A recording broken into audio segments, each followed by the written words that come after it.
If someone in your neighborhood owned a few different businesses, say a bakery, a laundromat, and maybe a small cafe, you'd probably think they're doing a great job spreading out their risk.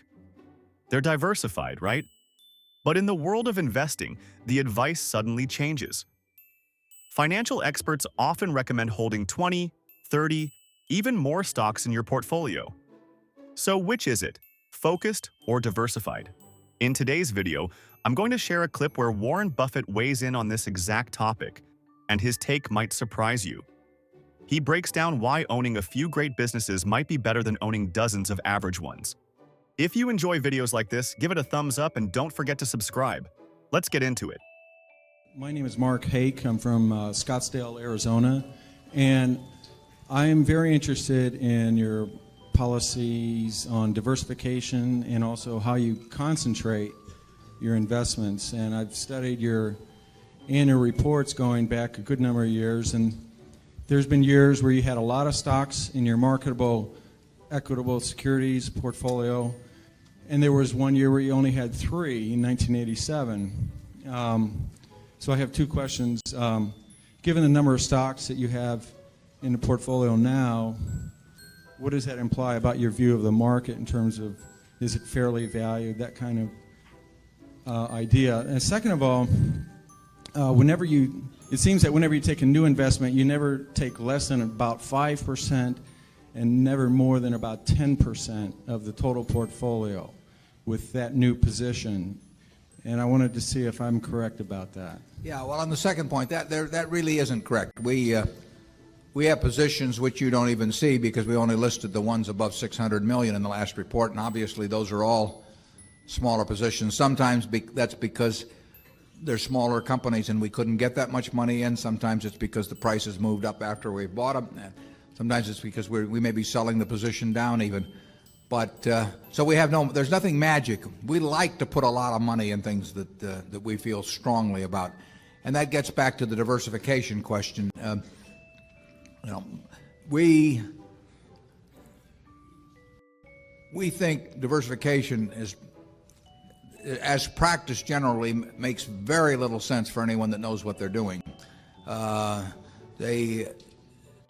Diversification is a protection against ignorance. I mean, if you want to make sure that nothing bad happens to you relative to the market, you own everything. There's nothing wrong with that. I mean, that is a perfectly sound approach for somebody who does not feel they know how to analyze businesses. If you know how to analyze businesses and value businesses, it's crazy to own 50 stocks or 40 stocks or 30 stocks probably, because there aren't that many wonderful businesses that are understandable to a single human being in all likelihood. And to have some super wonderful business and then put money in number 30 or 35 on your list of attractiveness and forego putting more money into number 1 just strikes Charlie and me as madness. And it's conventional practice, and it may, if all you have to achieve is average, it may preserve your job, but it's a confession in our view that you don't really understand the businesses that you own. On a personal portfolio basis, I own 1 stock, but it's a business I know, and it leaves me very comfortable. So, do I need to own 28 stocks in order to have proper diversification? It'd be nonsense. And within Berkshire, I could pick out 3 of our businesses, and I would be very happy if they were the only businesses we owned and I had all my money in Berkshire. Now, I love the fact that we can find more than that and that we keep adding to it. But 3 wonderful businesses is more than you need in this life to do very well. And the average person isn't going to run into that. I mean, if you look at how the fortunes were built in this country, they weren't built out of a portfolio of 50 companies. They were built by someone who identified with a wonderful business. Coca-Cola is a great example. A lot of fortunes have been built on that. And there aren't 50 Coca-Colas. There aren't 20. If there were, it'd be fine. We could all go out and diversify like crazy among that group and get results that would be equal to owning the really wonderful one. But you're not going to find it.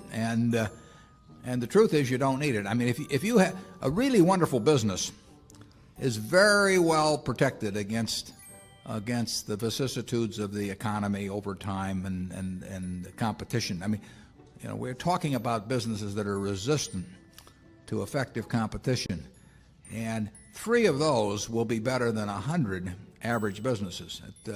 And they'll be safer, incidentally. I mean, there is less risk in owning 3 easy-to-identify wonderful businesses than there is in owning 50 well-known big businesses. And it's amazing what has been taught over the years in finance classes about that. But I can assure you that I would rather pick, if I had to bet the next 30 years on the fortunes of my family that would be dependent upon the income from a given group of businesses, I would rather pick 3 businesses from those we own than own a diversified group of 50.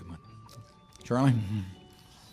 Yeah, what he's saying is that much of what is taught in modern corporate finance courses is twaddle.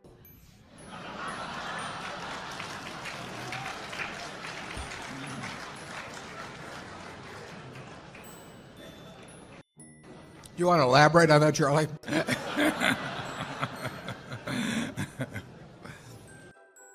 You cannot believe this stuff. I mean, it's modern portfolio theory, and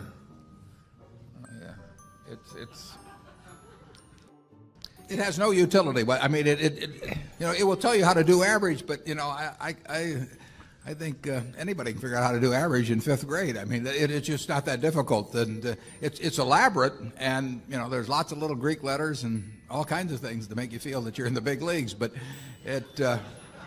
there is no value added.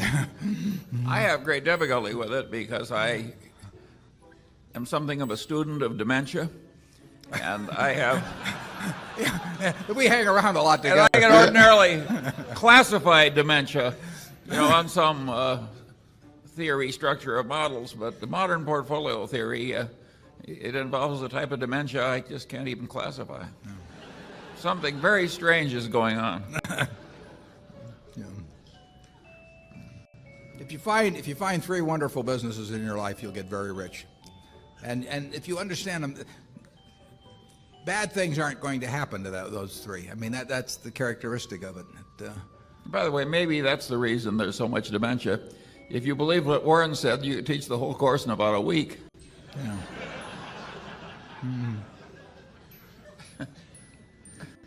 Yeah, and the high priest wouldn't have any edge over the lay people, and that never sells well. Right.